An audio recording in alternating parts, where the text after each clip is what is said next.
அனைவருக்கும் வணக்கம். நான் தமிழரசி பாலமுருகன். இந்த பதிவு பார்க்கக்கூடிய அனைவரும் வரக்கூடிய புதன்கிழமை 22/5/2024 இந்த வைகாசி மாதத்தின் மிக முக்கியமான விசேஷமான வைகாசி விசாகத்தன்று செய்ய வேண்டிய மிக முக்கியமான ஒரு எளிமையான வழிபாடு. நம்முடைய கலியுக கடவுள் கந்த கடவுளை வேண்டி நம்ம அனைவரும் அவசியம் செய்யணும். அதனால் இந்த பதிவை தயவு செய்து யாரும் கடைசி வரைக்கும் ஸ்கிப் பண்ணாமல் பாருங்க. ஏன்னா இந்த ஒரு எளிய வழிபாட்டின் மூலம் முருகனுடைய பரிபூரண அருள் உங்கள் அனைவருக்கும் கிடைக்கும். யாரெல்லாம் சிக்கலான பிரச்சனையில் சிக்கி இருக்காங்களோ அந்த சிக்கலை தீர்த்து உங்களை அந்த சிக்கலிலிருந்து மீட்டெடுப்பான் சிக்கல் சிங்கார வேலன். ஆமாங்க, முருகனுடைய பிறப்பே ரொம்ப கஷ்டத்தில் இருந்த தேவர்களை அசுரர்கள் கிட்ட இருந்து காப்பாற்றி அவர்களுக்கு ஒரு நல்ல வாழ்க்கையை அமைத்து கொடுப்பதற்காக தான் அவர் பிறவி எடுத்தார். அசுரர்களாக இருக்கக்கூடிய சூரபத்மன், தாருகாசூரன், சிங்கமுகன், அவர்களுடைய தங்கை அசமுகி, இவங்களால தேவர்கள் பட்ட கஷ்டம் கொஞ்ச நஞ்சம் இல்லை. அதே மாதிரி தான் நம்மளும் நம்முடைய வாழ்க்கையில் இந்த சூரர்களுக்கு சமமான பல பிரச்சனைகளில் சிக்கி தவிக்கிறோம். அது கடன் பிரச்சனையாக இருக்கலாம், உறவு ரீதியான பிரச்சனையாக இருக்கலாம், நோய் சம்பந்தப்பட்ட பிரச்சனையாக இருக்கலாம், வழக்கு சம்பந்தப்பட்ட பிரச்சனையாக இருக்கலாம். வீடே இல்லைங்க, பல வருடம் உழைக்கிறேன், வீடே இல்லாமல் நான் கஷ்டப்படுறேன், அத மாதிரியான பிரச்சனைகளாக இருக்கலாம். எந்த பிரச்சனையாக இருந்தாலும் முருகனை வேண்டி வைகாசி விசாகத்தில் நீங்கள் தொடங்கக்கூடிய அனைத்து வழிபாடுகளும் உங்களுக்கு முழு வெற்றியை தரும். இதில் ஒரு துளி சந்தேகம் கூட நீங்கள் பட தேவையில்லைங்க. அதனால் இப்போ என்ன வழிபாடு செய்யணும் அப்படிங்கிறத நீங்கள் கூர்மையாக கவனிங்க.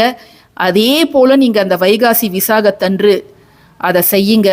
9 வாரங்களில் உங்களுடைய பிரச்சனை இருந்த இடம் தெரியாமல் காணாமல் போகும். அதற்கு முருகனே உங்களுக்கு நேரில் உங்களுடைய பிரச்சனையை தீர்ப்பாருங்க. அதில் ஒரு துளி சந்தேகம் இல்லாமல் இருக்கிறவங்க இந்த வழிபாட்டை செய்யுங்க. இப்போ வாங்க என்ன செய்யணும், என்ன பொருள் வேணும் அப்படிங்கிறத பார்த்துக்கலாம். இந்த வழிபாட்டுக்கு தேவையான முக்கியமான பொருட்கள் இப்போ நீங்கள் பார்த்துட்டு இருக்கக்கூடிய பொருட்கள் தாங்க. இந்த வழிபாட்டை வைகாசி மாதம் நீங்கள் ஆரம்பிக்கும் போது நீங்கள் நினச்சதெல்லாம் நடக்கும். முருகனுடைய அருளால் இனிமேல் இதுக்கு வாய்ப்பே இல்லை அப்படின்னு நீங்கள் நினச்ச விஷயங்கள் எல்லாமே நடக்கும். பிரிந்த கணவன் மனைவி சேரணும், குழந்தை பேரு வேணும், கடன் பிரச்சனை தீரணும் அப்படின்னு எது வேணாலும் நீங்கள் வேண்டிக்கிட்டு செய்யலாம். போன வருடம் வைகாசி விசாகத்தன்றும் நான் இந்த வழிபாடை உங்ககிட்ட பகிர்ந்திருந்தேன். நிறைய பேர் செஞ்சு பார்த்துட்டு 9 வாரங்களிலேயே எனக்கு நல்ல பலன் கிடைச்சிருக்குது அப்படின்னு சொல்லியிருந்தாங்க. அதனால தான் மறுபடியும் இந்த வைகாசி விசாகத்தன்று ரொம்ப சந்தோஷமாக தைரியமாக நான் உங்ககிட்ட இந்த பகிர்ந்துக்கிறேன்.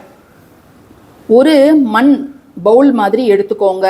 அதில் உப்பை இதை மாதிரி பரப்பி வச்சுக்கோங்க. மெட்டலில் வேண்டவே வேண்டாம். அதனால் நீங்கள் மண் தான் வேணும், நீங்கள் ரெடி பண்ணிக்கோங்க. அதை மாதிரி நல்ல நிலையில் இருக்கக்கூடிய தேங்காய், இது 9 வாரங்கள் இந்த ஒரே தேங்காயை வைத்து தான் வழிபடணும். அதனால் முதல் நாள் நீங்கள் தேங்காயை வாங்கும்போது நல்லா ஆட்டி பாருங்கள். நல்ல தண்ணீர் சத்தம்லாம் நல்லா கேட்கணும் உள்ளார. அதற்கு மஞ்சள் தடவி ஒரு குங்குமம் வச்சிடுங்க. ஒரு 5 ரூபாய் நாணயம் அப்படிங்கிறது வேணும். இதோட சுக்கு கயிறு, அதுலேயும் மஞ்சள் குங்குமம் அப்படிங்கிறத வச்சிடுங்க. இப்போ வைகாசி விசாகம் பார்த்தீங்கன்னா புதன்கிழமை, அதாவது மே 22ஆம் தேதி காலையில் 8:18 மணிக்கு ஆரம்பிக்குது. மே 23ஆம் தேதி வியாழக்கிழமை காலை 9 மணி வரை இந்த விசாக நட்சத்திரம் அப்படிங்கிறது நீடிக்கிறது. முருகன் அவதரித்த இந்த நட்சத்திரத்தில் முருகனுடைய பக்தர்கள் என்ன வேண்டுகோள் வைத்தாலும் அதை நிராகரிக்காமல் முருக கடவுள் செஞ்சு கொடுப்பாரு. ஏன்னா எல்லாருமே பிறந்த நாளன்று சந்தோஷமாக தான் இருப்பாங்க. அதுலேயும் நம்மளுடைய தமிழ் கடவுள் முருக கடவுள் அவதரித்த அந்த தினத்தில் நம்ம மறக்காமல் அவர்கிட்ட ஒரு வேண்டுகோள், ஒரு விண்ணப்பம் வைக்கும் பொழுது அதை எப்படி அவர் நிராகரிப்பார்? நிச்சயமாக நிராகரிக்க மாட்டார். எப்படியாவது கொஞ்சம் காலதாமதமானாலும் உங்களுக்காக அதை நிறைவேற்றி தான் தருவார் அவர். ஸோ இந்த தேங்காயை நீங்கள் இப்படி இந்த உப்பில் நிற்க வைக்கணும். அதுக்கு தகுந்த மாதிரி நீங்கள் உப்பை எடுத்துக்கணும். இப்படி அப்படிலாம் தேங்காய் வந்து ஆடக்கூடாது, அசையக்கூடாது. அந்த அளவுக்கு நீங்கள் உப்பை ஃபில் பண்ணிக்கோங்க. அதில் இது நிலையாக நிற்கணும். ஒரு 5 ரூபாய் நாணயத்தை இப்படி வச்சிடுங்க. இந்த 5 ரூபாய் நாணயத்தை ஒவ்வொரு வாரமும் நீங்கள் மாற்றணும். இப்போ புதன்கிழமை நீங்கள் ஆரம்பிக்கிறீங்கன்னா அடுத்த வாரம் செவ்வாய்க்கிழமையில் இந்த 5 ரூபாய் நாணயத்தை எடுத்துகிட்டு வேறு 5 ரூபாய் இதில் வைக்கணும். அப்போ இந்த பழைய 5 ரூபாயை என்னங்க செய்யறது? அருகில் இருக்கக்கூடிய முருகன் கோவிலுக்கு நீங்கள் வாரம் போகும்போது போடலாம். அல்லது எல்லா 5 ரூபாயும் சேர்த்து வச்சு 9 வாரங்களுக்கு 45 ரூபாய் வரும். அப்படியும் போய் நீங்கள் ஒன்றா சேர்த்து நீங்கள் முருகன் கோவிலில் போடலாம், தவறு கிடையாது. மற்றபடி 9 வாரமும் இதே உப்பு தான், இதே தேங்காய் தான் நீங்கள் பயன்படுத்தணும்.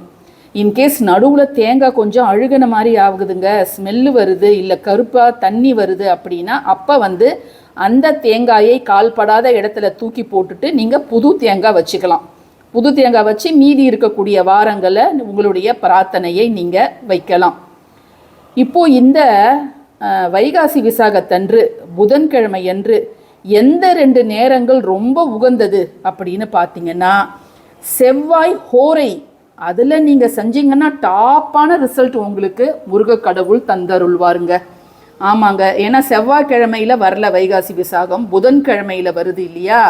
அதனால் இதற்கான செவ்வாய் ஹோரை நேரம் வந்து காலையில் 10லேருந்து 11, அதே மாதிரி மாலை 5லேருந்து 6, இந்த 2 நேரத்தை நீங்கள் தவற விட்டுடாதீங்க. 9 வாரங்களும் இந்த தேங்காய் இப்படி நிமிர்த்தன நிலையில தாங்க இருக்கணும். ஒரு இடத்துல நீங்கள் வைகாசி விசாகத்தன்று இதை வச்சிங்கன்னா நடுவுலலாம் இடத்த மாற்றக்கூடாது, அப்படியே தான் இருக்கணும். கீழே வந்து ஷட்கோண கோலம் போட்டு அதுக்கு மேலே இதை நீங்கள் வச்சிடுங்க. வாரம் காசை மட்டும் நீங்கள் மாற்றலாம். பூக்கள் வாடி போச்சுன்னா பூக்களை மாற்றலாம். செவ்வரளியோ முல்லையோ உங்ககிட்ட என்ன பூக்கள் இருக்குதோ நீங்கள் அதை வச்சுக்கோங்க. இந்த சுக்கை வந்து அந்த தேங்காயை சுற்றி கட்டிடுங்க. 9 வாரங்கள் நீங்கள் ஒவ்வொரு செவ்வாய்க்கிழமையும் இதற்கு வந்து சிறப்பான பூஜைகள் செவ்வாய் ஹோரையில் செய்யுங்க. முதல் நாள் இந்த வைகாசி விசாகத்தன்று மட்டும் புதன்கிழமையில் நான் சொன்ன நேரத்தில் இதை நீங்கள் ஆரம்பிங்க. நிச்சயம் நீங்கள் நினச்சது நிறைவேற்றியே தீருங்க. முருகனுடைய அருளால் அதை எப்படியாவது அதை அவர் நிறைவேற்றிடுவார். என்ன ஆகும், எப்படி ஆகும், இதெல்லாம் சாத்தியமா அப்படின்னு நீங்கள் ஒரு நிமிஷம் கூட யோசிக்காதீங்க. இதை நீங்கள் ஆரம்பிங்க. 9 வாரங்களுக்கு அப்புறம் உப்பையும் தேங்காவையும் நீங்கள் கால்படாத இடத்துல போட்டுடுங்க. சுக்கு இந்த நூலோட முருகர் படத்துக்கு கீழேயோ முருகர் சிலைக்கு கீழேயோ இருக்கட்டும். இதை நீங்கள் பார்க்கும்போதெல்லாம் முருகர்கிட்ட நீங்கள் வச்ச விண்ணப்பம் அப்படிங்கிறது உங்களுக்கும் ஞாபகம் இருக்கும், முருகருக்கும் நிச்சயம் ஞாபகம் இருக்கும். கூடிய சீக்கிரத்தில் உங்களுடைய கோரிக்கை என்னவோ நிச்சயம் அதை நிறைவேற்றி தருவாருங்க. இப்போ இந்த 9 வார கணக்கு அப்படின்னா நீங்கள் ஒவ்வொரு வாரமும் செவ்வாய்க்கிழமை மட்டும் இந்த தேங்காய்க்கு நீங்கள் அர்ச்சனை செய்வது அப்படிங்கிறது நல்லது. செவ்வாய்க்கிழமை மாலை நேரத்துலேயோ அல்லது செவ்வாய் ஹோரையிலையோ 108 புஷ்பங்கள் கொண்டு நீங்கள் வந்து ஓம் சரவண பவ அப்படிங்கிற மந்திரத்தை சொல்லி நீங்கள் வந்து அர்ச்சனை செய்யலாங்க. நடுவில் ஒரு வாரம் செய்ய முடியலன்னா அடுத்த வாரத்தை நீங்கள் கணக்கில் எடுத்துக்கோங்க. அதே மாதிரி உங்களுக்கு பதில் உங்கள் கணவர் செய்தார்னா நீங்கள் அதை வந்து கணக்கில் எடுத்துக்கலாம். இப்போது ஆரம்பிக்கக்கூடிய இந்த புதன்கிழமையும் ஒவ்வொரு வாரமும் வரக்கூடிய செவ்வாய்க்கிழமையும் நீங்கள் அசைவத்தை தவிர்த்தால் போதும். 9 வாரமும் அசைவம் சாப்பிடாம இருக்கணும் அப்படிங்கிறது அவசியம் இல்லைங்க. ஸோ இது ரொம்ப சக்தி வாய்ந்த பூஜை, எல்லாருமே செய்யுங்க. செவ்வாய்க்கிழமை மட்டும் ஓம் சரவண பவ அப்படிங்கிறத 108 முறை பூக்களால் அர்ச்சனை செய்யுங்க. மற்ற நாட்களில் தீப தூப ஆராதனை காமிச்சா மட்டும் போதும். பதிவு பிடிச்சிருந்ததுன்னா கட்டாயமாக லைக் பண்ணுங்கள், ஷேர் பண்ணுங்கள், நம்ம சேனலுக்கு சப்ஸ்கிரைப் பண்ணுங்கள். தேங்க்யூ ஃபார் வாட்சிங் திஸ் வீடியோ. நன்றி.